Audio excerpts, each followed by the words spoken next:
Sunod, mga kababayan, anong sabi ni PBBM kanina? Dahil sa sobra niyang galit, at gigil dito sa kultura ng ating bansa na kapag ka kurakot ka, magnanakaw ka, absuelto ka kung may koneksyon ka.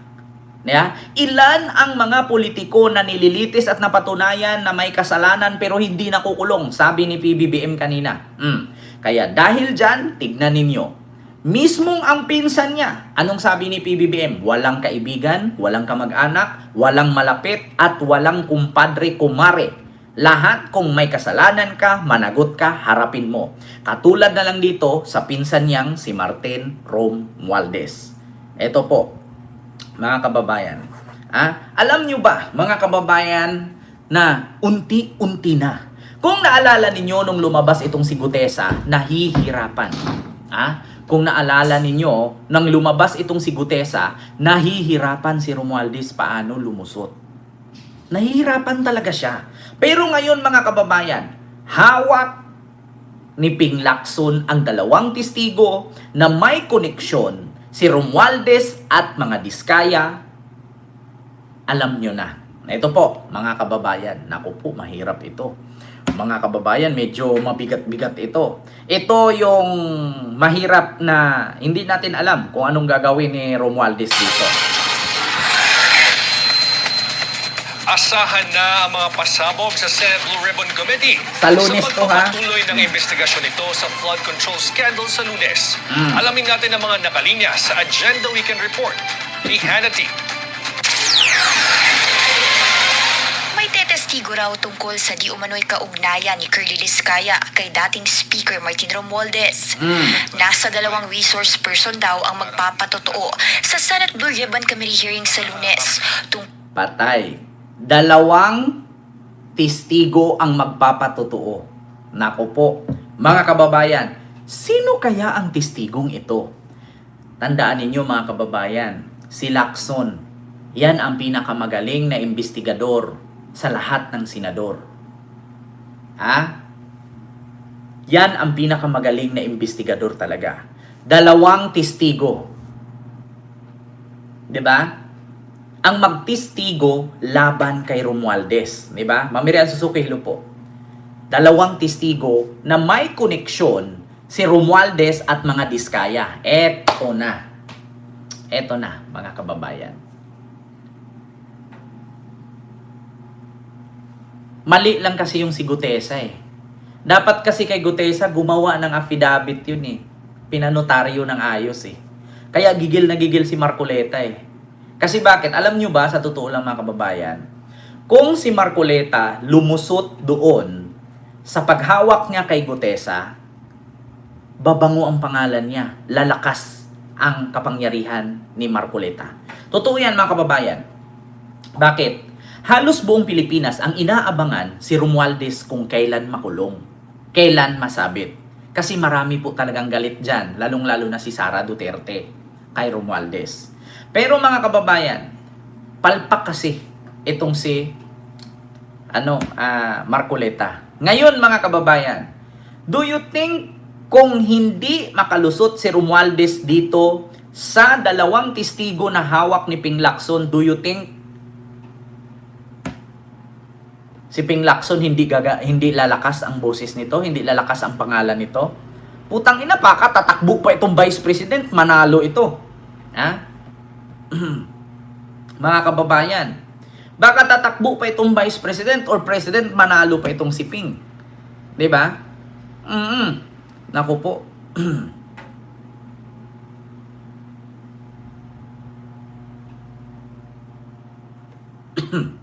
'Di ba?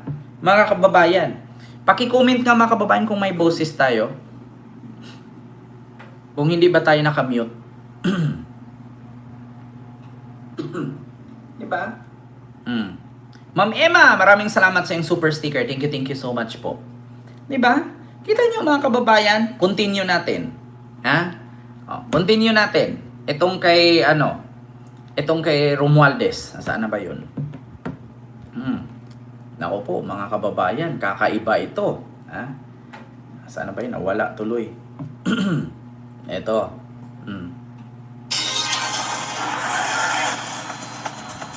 Asahan na ang mga pasabog sa Senate Blue Ribbon Committee sa pagpapatuloy ng investigasyon nito sa flood control scandal sa Lunes. Alamin natin ang mga nakalinya sa Agenda Weekend Report ni Hannity. Ma'am Eileen, hello po. Ma'am Elsa.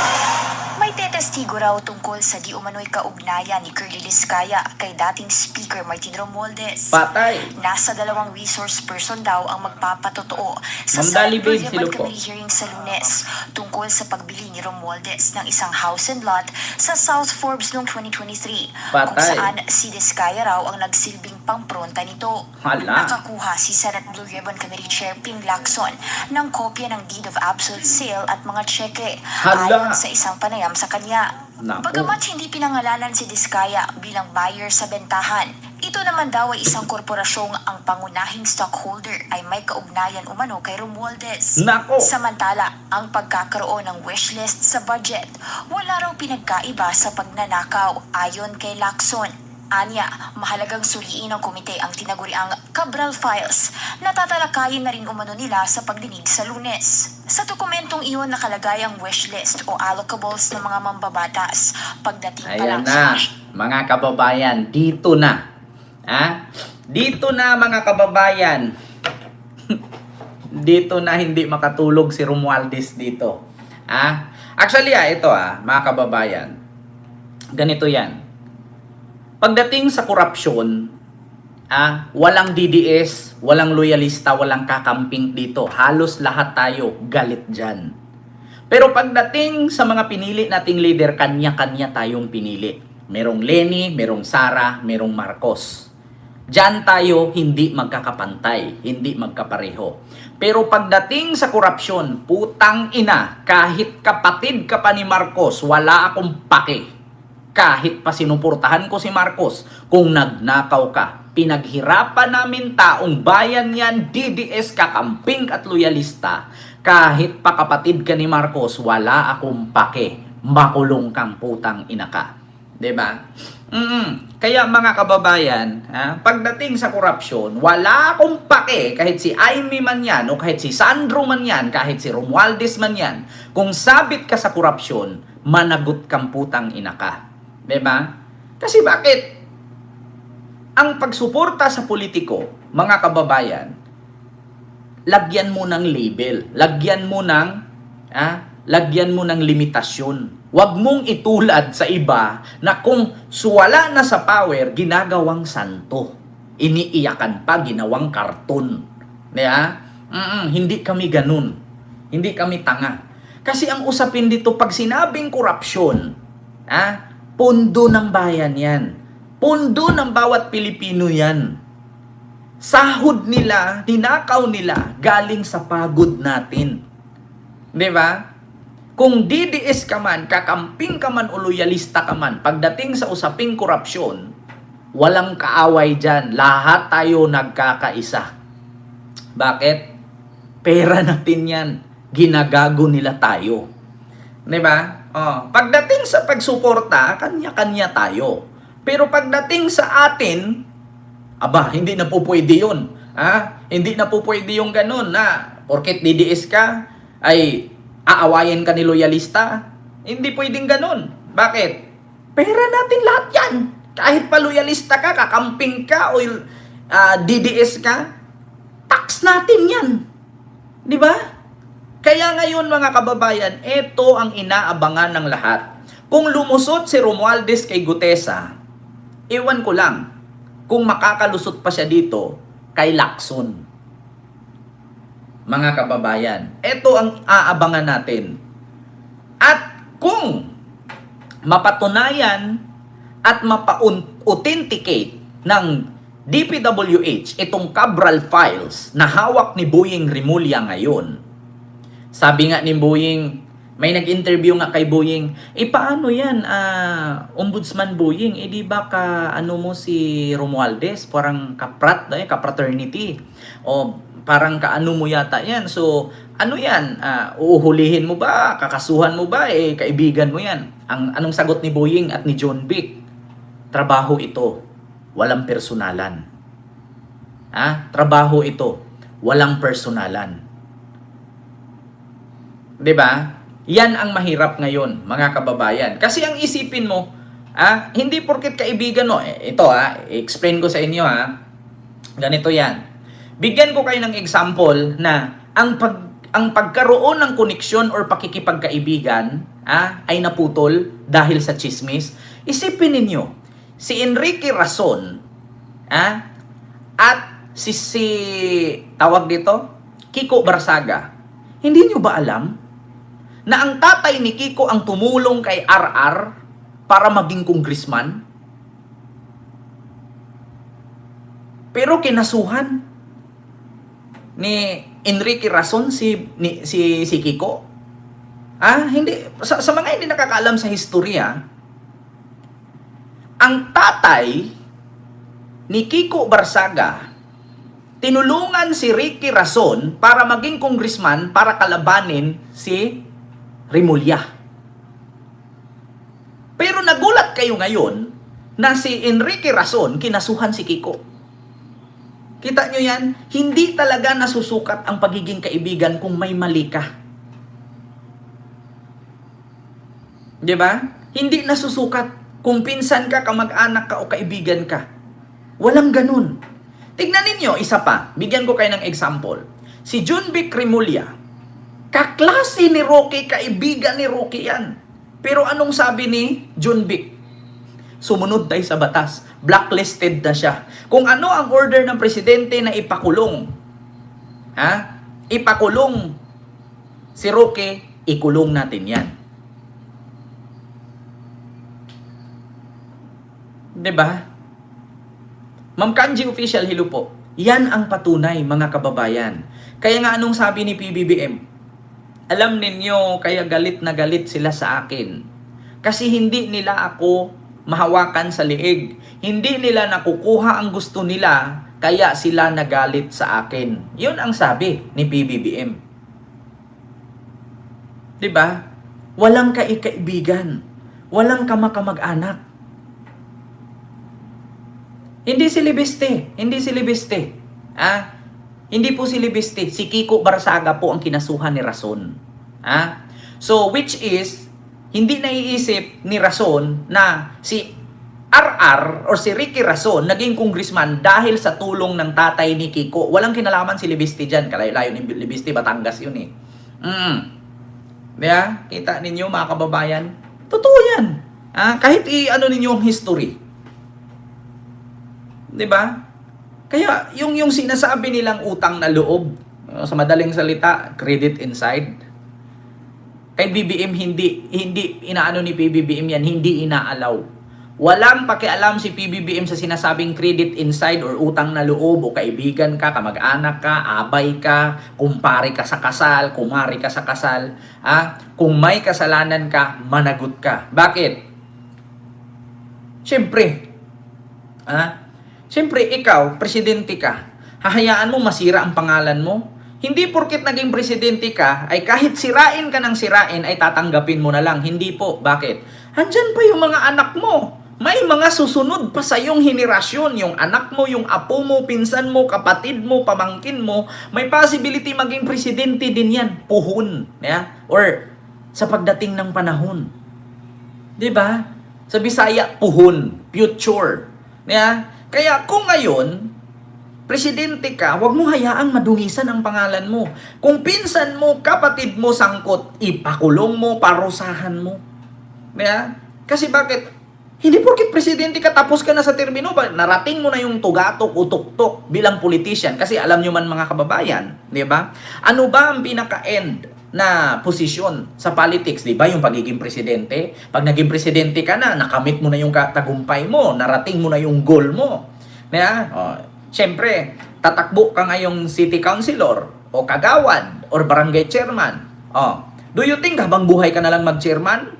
Siyempre, gusto mo rin maging mayor. Pag naging mayor ka, gusto mo maging senador. Pag nag-senador ka, gusto mo maging presidente. Gobernur ka, di ba? Si PBBM, kahit narating na niya yung tuktok ng tugatog, naging presidente na siya, hindi niya pwedeng pahidan yung pangalan niya kasi may susunod pa sa kanya. Andyan pa yung anak niya. Puro lalaki yan. Marcos ang dala niyan. Kaya kung ngayon pa lang, Nakita nyo ba ang ginawa ng tatay niya? Hindi rin niya dinungisan ang pangalan niya. Which is instead na rakrakan niya yung mga nagrally kasi napadala sa maling impormasyon kasi wala namang Facebook noon, wala namang YouTube noon, wala namang TikTok noon, radyo at TV lang, puti pa. Kung hindi mo ikot-ikot yung antina, hindi mo malalaman na ito yung balita. O tapos yung balita pa noon, minsan yung mainstream media, kumakampi sa ganito, kumakampi sa ganyan, talo ka talaga. Diba?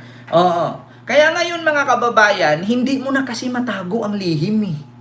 Kahit sabihin mo gaano kakayaman, once na mabulgar at, alam niyo mga kababayan, ang bago at ang advance kasi at ang nakakaganda kasi ngayon, mga kababayan, sa ating henerasyon, kapag ka merong isang politiko na dawit o sangkot sa korupsyon, mahirap magtago. Lalo na't uso na ang Facebook, TikTok, YouTube at social media ngayon.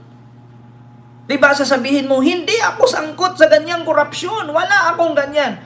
Pero magulat ka, may na-post sa social media, ito yung bahay ni Garjola, oh. Napakalaki, hindi matapos-tapos. 'Di ba? Ito yung bahay ni Diskaya, oh. Oh.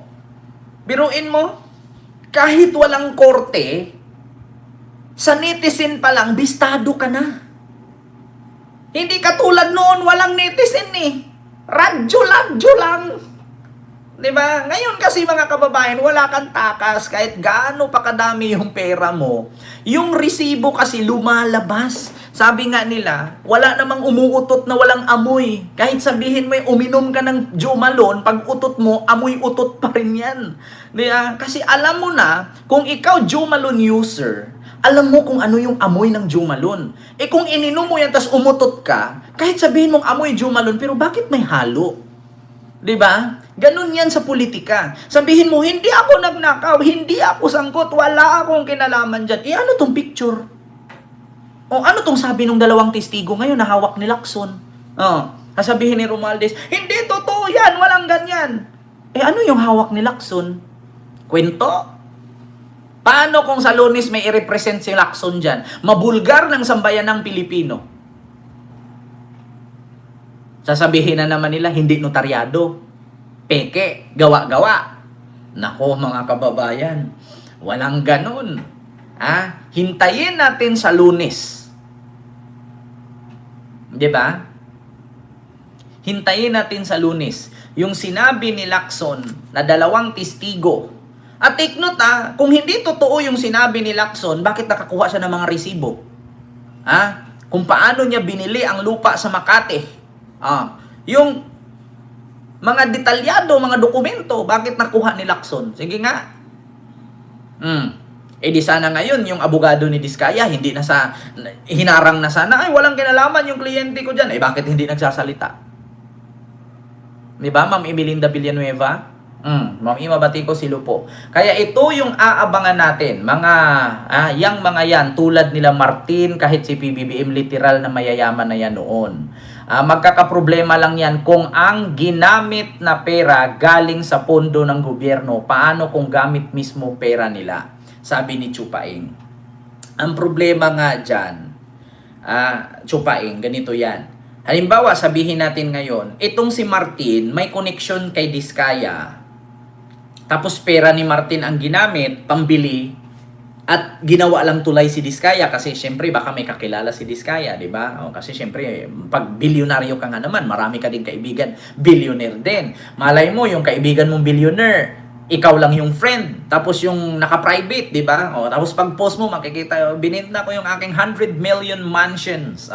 So syempre, kaibigan din ni Martin si Curly kasi bilyonaryo si Martin, bilyonaryo si Curly. Ito, house speaker, ganyan, may bibenta kong bahay. So sabihin man natin na ang binili ni Martin doon sa property na ini-endorso ni Curly Diskaya ay galing sa pera niya. Pero ang problema kasi dyan mga kababayan, ang mga Diskaya sumabit kasi ngayon. 'Di ba? Sumabit kasi ngayon. So once na may connection ka dyan, masasabit ka rin. Maliban na lang kung maipaliwanag mo ng ayos. 'Di ba? Ganun lang yan kasimple. Halimbawa ako. Halimbawa ako ngayon, Garcia ako. Paano kung merong mayaman na Garcia, sangkot sa korupsyon? Tapos Garcia din ako. Di ba ang sabihin agad? So, ibig sabihin, kung kamag-anak mo sila, Garcia ka, di, kurakot ka din. Di ba? Ganyan agad ang sagot. Kasi Garcia ako eh. Halimbawa naman, Garcia ako, tapos yung isa, Marcos. Halimbawa, miyembro ako ng gabinete ni Marcos. Di ba? Tapos, sabihin ngayon, di ba miyembro ka ng gabinete ni Marcos? So, ibig sabihin, alam mo yung pagnanakaw niya. Di ba? Ganyan agad ang tanong. Katulad yan. Dito, issue ni Isko Moreno sa, garbage contractor sa Maynila. Di ba? Kasama lang ni Isko na namasyal sa Dubai, sabi agad, kasamang kurap. Di ba? Porkit ang kontraktor, kasama ni Isko sa Dubai, sabihin agad, wow, tiba-tiba si Isko at ang kontraktor, hindi nila alam na yung kontraktor ay kaklase ni Isko yun. Malamang, makakasama niya. At take note, hindi lang mga kontraktor, yung mga kaibigan ni Isko, hindi nyo ba alam na halos ngayon, dyan sa Maynila, ay puro mga kaklase ni Isko yang, mga katuwang niya sa pagpapaganda ng Maynila. Kontraktor, garbage collector, company, yung mga kung ano-ano, mga kaklase niya yung iba dyan. Diba? So, natural kadikit ni Isko. So, kung nagnakaw man yun, talagang madadawit si Isko. Kasi bakit? Mga kaibigan niya lahat eh. Ito naman kay Martin at kay Diskaya, talagang madadawit si Martin dito kasi alam naman natin na nasa hot seat ang mga Diskaya ngayon. Ang asawa nga nakulong na. Andun pa yung asawa nakulong din. So, may possibility na si Martin madadawit. Hindi na natin sinabing dawit siya sa pagnakaw kay Diskaya. Pero ang isip kasi agad ng tao, ano bang sabi ni Salpanilo kay Harry Roque? Once na tumakbo ka at hindi mo harapin yung kaso mo, anong sabi ng tao? Guilty. Diba? So ngayon sa madaling salita, para hindi tayo malito, ang mga Diskaya sangkot sa flood control corruption. Bakit naging kaibigan ni Martin yan? Diba? Ang isipin agad ng tao, tell me who your friends are and I will tell you who you are. Kung kaibigan mo, 5 kayo, ikaw pang 5, lahat na to adik. Anong tawag sa'yo? Mga kababayan. Diba? Kung ang kaibigan mo 5 kayo, yung 4 puro adik, anong tawag sa'yo?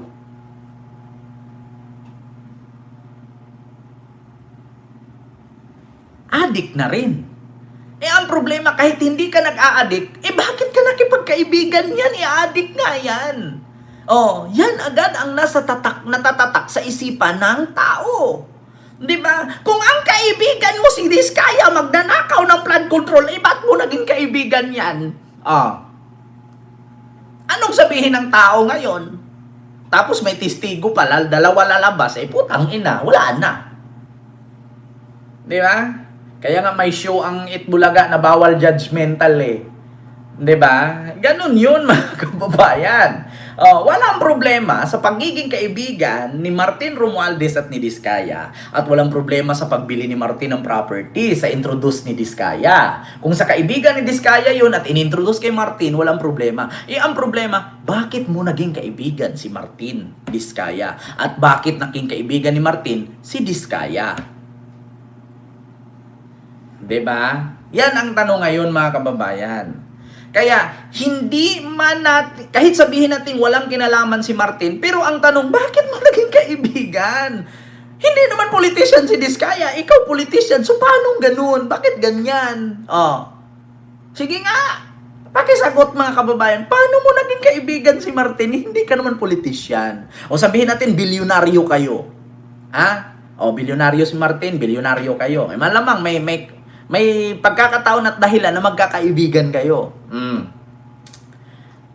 Sige, ilapit-lapit natin. Sa madaling salita, si Diskaya kontraktor sa gobyerno. Si Martin Romualdez ang House Speaker. Ang House Speaker ang pipirma para ma-release ang pondo. Syempre doon dadaan si Diskaya. Alam niyo mga kababayan, palapit tayo ng palapit. Nilalayo ko na nga binabalik ko lang, pinalapit ng pinalapit. Sige. Sabihin natin, bilyonaryo si Diskaya, bilyonaryo si Martin. Natural, pwede sila magkaibigan kasi, di ba, may kasabihan tayo. Bilyonaryo at bilyonaryo, siyempre, kung ikaw bilyonaryo, bakit ka makipagkaibigan sa isang squatter? Sige nga. Saan ka nakakita ng bilyonaryo kaibigan niya, Pulube? Walang ganun, Mars. Walang ganun. Saan ka nakakita na anak ng politician kaibigan niya, anak ng magsasaka? Walang ganun. Kung meron mang anak ng politician na mayaman, na may kaibigang magsasaka, puro bully abuti nun. Sasabihin agad, putang ina mo, ang baho mo, may puti ka. Hindi ka katulad sa mga friends namin, naka-helicopter kami, ikaw kalabaw sinakyan mo, di puro bully ang labas nun. Walang ganun, mga kababayan. Kaya, tell me who your friends are, and I will tell you who you are. Di ba? Ganun lang yun, mga kababayan. Wala tayong inakusa kay Martin dito na may ninakaw siya. 'Di ba? Wala tayong inakusa na sangkot siya kay Diskaya. Ang tanong ngayon, bakit niya naging kaibigan si Diskaya? Kung ibibis natin pagiging bilyonaryo, pwede silang magkaibigan. Kung pagdating sa politiko, kontraktor si Diskaya, si kongresista si Martin, pwede rin.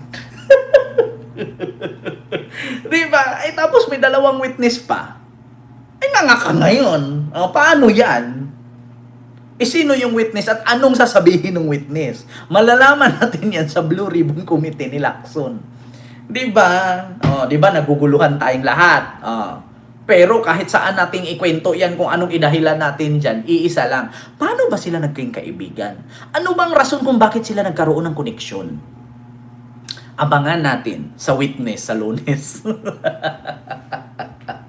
Akala ko may matinding pasabog si Lacson, si Martin Romualdez nang ihaharap sa Senado. Hindi pala. Laban pala kay Martin. Natatawa ako, sabi ko pa nga, naku, patay ka, Marcoleta. Si Martin Romualdez sa harap na. Putang ina, hindi pala. Witness pala, laban kay Martin yung harap. Akala ko yung special witness ay si Martin. Hindi pala. Special witness, laban pala kay Martin. Ay, naku. Di ba? Napaprank tayo minsan ni Senador Lacson. Akala ko talaga yung una, naku, si Martin Romualdez daw. Haharap na. Ipapaharap daw ni Lacson sa bukas. Oo. Ending hindi pala. Witness pala yun, dalawa, na magdiin kay Romualdez. Putangin na, di ba? Advance kasi natin mag-isip Di ba? Ay, nako. Ayan na nga, mga kababayan. Ang akala ko si Romualdez na yung haharap dadalhin ni Lacson. Hindi pala. Dalawang witness pala para magdiin kay Romualdez. Pero napapansin ko sa Senado, parang palakihan dyan Di ba? Parang napansin ko sa Senado, parang bidding-bidding din yata dyan. Di ba? Hindi ba napansin, mga kababayan? Nung nakaraan, parang kakampi nila si Martin. Tapos ngayon, nalalaman ko, parang kalaban na nila si Martin. Ano ba talaga? Parang may bidding-bidding dyan. Parang, 2 million, 3, 5, 10, 25, 40. Parang ganun bidding-bidding Kung sino yung pinakamalaki, panalo ka. Kung sino yung pinakamaliit, talo ka sa bidding, putang ina, diin ka. Parang ganun, no? Napansin niyo ba, mga kababayan? Hindi ko naintindihan Nung nakaraan, sabi ko, si Marcoleta, lalabas na daw si Martin. Tapos ngayon, nagugulat ako, may dalawang witness lalabas laban kay Martin. Ano ba talaga? Parang ito sa pula sa puti, parang pera ubayong ito Di ba?